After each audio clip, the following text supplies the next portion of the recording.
கர்த்தருடைய நாமத்திற்கு மகிமை உண்டாவதாக. ஆகவே இந்த இயேசு உண்மையாய் நேசிக்கிறதற்கு அடையாளமாகத்தான் சிலுவையிலே இறங்கி வந்தார். ஒரு நாள் ஒரு ராஜா அவன் இதை நம்ப மறுத்தான். மந்திரி அவனுக்கு பாடம் புகுத்தினான். நந்தவனத்திலே படகொன்றிலே ஏராளமான இராணுவ வீரர்கள் சேவகர்கள் எல்லாம் சூழ்ந்து கொண்டிருக்க, படகிலே ராஜா போய் கொண்டிருக்கிறான், மந்திரி உட்கார்ந்து கொண்டிருக்கிறான். மந்திரி கையிலே ராஜாவின் பிள்ளை போல் ஒன்று இருந்தது. ராஜா அதை பார்த்து சந்தோஷமாய் மந்திரி என் பிள்ளையை வைத்திருக்கிறான் என்று நினைத்து கொண்டு நந்தவனத்திலே சுற்றி பார்த்து கொண்டிருந்த போது திடீரென்று எதிர்பாராத விதமாக கையில் இருந்த பிள்ளையை தூக்கி உள்ளே போட்டு விட்டான். தண்ணிக்குள்ளே போட்ட உடனே ராஜா வேகமாக அந்த தண்ணீருக்குள்ளே குதிக்க போன போது மந்திரி கையை எட்டி பிடித்துக் கொண்டான். விடு, என்னை விடு, எதுக்கு குதிக்கிறீங்க? அது பிள்ளை கிடையாது, மரக்கட்டை. உங்க பிள்ளை மாதிரியே செஞ்சு வச்சிருந்தேன், பிள்ளை கிடையாது. சரி, இப்ப எதுக்கு நீங்க குதிக்க போனீங்கன்னு கேட்டான். அது ஏன் பிள்ளை அப்படின்னு சொன்னாரு. நீங்க அன்னைக்கு என்ன சொன்னீங்க? எதுக்கு இந்த கடவுள் இந்த இயேசு இப்படி பூமிக்கு வரணும்? அதான் நிறைய தூதர்கள் இருக்கிறாங்களே, எதையாவது ஒரு தூதன் அனுப்பியிருக்க கூடாதா நம்மளை மீட்டெடுக்க? அது இயேசுதான் வரணுமாக்கும், கடவுள் தான் வரணுமாக்கும் அப்படி கேட்டீங்களே ராஜாவே. இப்ப உங்க பிள்ளை நாங்கெல்லாம் இவ்வளவு வீரர்கள் இருக்கிறோமே, மந்திரி நான் இருக்கிறேனே, நான் காப்பாற்ற மாட்டேனா? இப்ப மந்திரிக்கு, இப்ப ராஜாவுக்கு புரிஞ்சுது. ஓஹோ, அன்பு அதிகமாகும் போது யாரையும் தேட சொல்லாது. என் பிள்ளைன்னா நான் தான் குதிப்பேன். அல்லேலூயா. உங்களையும் என்னையும் ஆண்டவர் பிள்ளையாய் தெரிந்தெடுத்தார். அதனால் அந்த அன்பின் நிமித்தமாகத்தான் இயேசு சிலுவைக்கு வந்தார். இந்த இயேசு நேசிக்கும் தேவன், இந்த இயேசு மீட்டெடுக்கும் தேவன். அல்லேலூயா. எதிலிருந்து மீட்டெடுப்பார்? பாவத்திலிருந்தும் சாபத்திலிருந்தும் நம்மை மீட்டெடுக்கிற கர்த்தர்.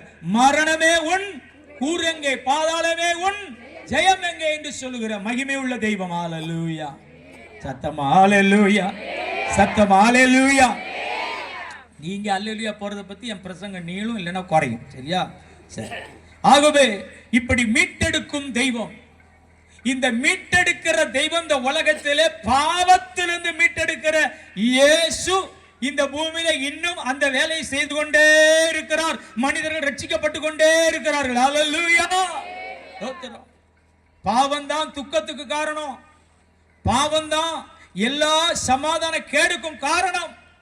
ஆனா இயேசுவே என் உள்ளத்துல வாரும், என் பாவத்தை மன்னியும் சொன்னா ஆண்டவர் சமாதானம் தர வல்லவர். அல்லேலூயா. மீட்டெடுக்கும் தெய்வம். விட முடியல சில பாவத்தை, குடிய விட முடியல, பீடிய விட முடியல, கடின இருதயம், யார் சொன்னாலும் கேட்க மாட்டேன். என்ன எப்படிப்பட்ட செய்தி வந்தாலும், டிவியில ஒரு பிரசங்கர் பண்ணினாலும் உடனே நான் சேனலை மாத்திருவேன். செல்லிலேயே ஒருத்தர் சத்தியத்தை சொன்னாலும் அது எனக்கு காதுல ஏறாது, உடனே மாத்திருவேன். நான் பைபிளையே வாசிக்க மாட்டேன், என்னைக்காவது கிறிஸ்துமஸ் அன்னைக்கு தான் திறப்பேன். எவ்வளவு மோசம் பாருங்க, எவ்வளவு மோசமா நிலைமை. சினிமா பாட்டு தெரியும், ஆனா ஃபாதர் பெர்க்மன்ஸ் ஐயா பாட்டு தெரிய மாட்டேங்குது. பொடி போடுறது எப்படின்னு தெரியுது, எப்படியெல்லாம் ரீல்ஸ் அதெல்லாம் தெரியுது. செப்பனியான்னு சொன்னா வெளிப்படுத்தல் பக்கத்து தேடிட்டு இருக்கான். செப்பனியா அப்படி இருக்கக்கூடாது. உங்களை நேசிக்கிற ஒரு தெய்வம், உங்களை மீட்டெடுக்கவும் அவர் போதுமானவர். அல்லேலூயா. நம்ம எல்லாம் நேசிப்போம், மீட்டெடுக்க முடியாது. ஞாபகம் வச்சுக்கோங்க. உங்க பிள்ளைய நீங்க ரொம்ப நேசிப்பீங்க, ஆனா உங்க பிள்ளைய குடியில இருந்து திருத்திங்க பாப்போம், உங்க பிள்ளைய பாவத்திலிருந்து வெளியே கொண்டு வாங்க பாப்போம், செய்யவே முடியாது. நடக்காத காரியம். 10 வயசு பிள்ளையோ 15 வயது பிள்ளையோ எந்த வாலிபனோ அல்லது யாரையுமே எவ்வளவு பாசத்தை காட்டினாலும், நான் ரொம்ப பாசத்தை காட்டினால என் கணவர் அப்படியே திருந்தி தேவ பிள்ளையா மாறிட்டார். இயேசு ஒருத்தனை ரட்சிக்கலைன்னா யாராலையும் ரட்சிக்க முடியாது. அல்லேலூயா. ஆண்டவருடைய பரிசுத்த நாமத்திற்கு மகிமை உண்டாவதா. ஆகவே பிரியமானவர்களே, வேதத்திலே சொல்லப்பட்டிருக்கிற காரியம் என்னவென்றால், அவர் நம்மை, வேதம் சொல்கிறது, கெட்டு போனதை ரட்சிக்க மனுஷகுமாரன் வந்தார். என்னது? கெட்டு போனதை, கெட்டு போனதை ரட்சிக்க மனுஷகுமாரன் வந்தார். அல்லேலூயா. பாவிகளை ரட்சிக்க கிறிஸ்து இயேசு உலகத்தில் வந்தார். இன்னும் வேதம் சொல்கிறது, எனக்கு அருமையானவர்களே, நாம் பாவிகளாய் இருக்கையில் கிறிஸ்து நமக்காக மரித்ததினாலே தேவன் நம்மேல் வைத்த தமது அன்பை விளங்க பண்ணினார். ஆகவே மீட்டெடுக்கிற தேவன். இந்த சத்தத்தை கேட்கிற நீங்க யாரா இருந்தாலும், எனக்கு குடியிலிருந்து விடுதலை இல்ல, எனக்கு இதிலெல்லாம் விடுதலை இல்லைன்னு சொன்னா, இன்னைக்கு ஒரு வார்த்தை சொல்லுங்களேன், இயேசுவே எனக்கு இதிலிருந்து விடுதலை வேணும், நான் உம்மை ஏற்றுக்கொள்கிறேன். ஹல்லேலூயா. மீட்டெடுக்கிற ஆண்டவர் இவர். மூன்றாவதாக சந்தர்ப்பம் தருகிற தேவன். ஒரு சான்ஸ் கொடுத்திருக்காரு. இன்னைக்கு ஒரு சான்ஸ்.